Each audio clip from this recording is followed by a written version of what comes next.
ইউক্রেনকে রাশিয়া দূরপাল্লার ক্ষেপণাস্ত্র নিক্ষেপ করার অনুমতি দেবে কিনা তা নিয়ে যুক্তরাজ্য এখন মিত্রদের সঙ্গে আলোচনা চালাচ্ছে বলে জানিয়েছেন যুক্তরাষ্ট্রের পররাষ্ট্র সচিব ডেভিড ল্যামি। সময় তিনি আরও বলেন, কোনো অস্ত্র দিয়েই যুদ্ধ জয় করা যায় না। খবরটি প্রকাশ করেছে বিবিসি।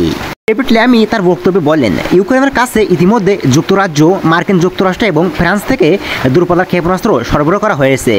তবে তা দিয়ে এই মুহূর্তে কেবল তাদের নির্দিষ্ট সীমানার মধ্যে লক্ষ্যবস্তুতে চালানোর অনুমতি রয়েছে।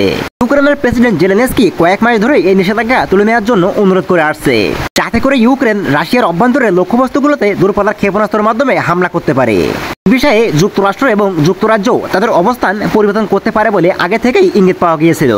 বুধবার 11 সেপ্টেম্বর ওয়াশিংটনে যুক্তরাজ্যের প্রধানমন্ত্রী কিয়ার স্টেমার এবং মার্কিন প্রেসিডেন্ট জো বাইডেনের মধ্যে এ বিষয়ে আলোচনার পরে কোনো সিদ্ধান্ত নেওয়া হয়নি।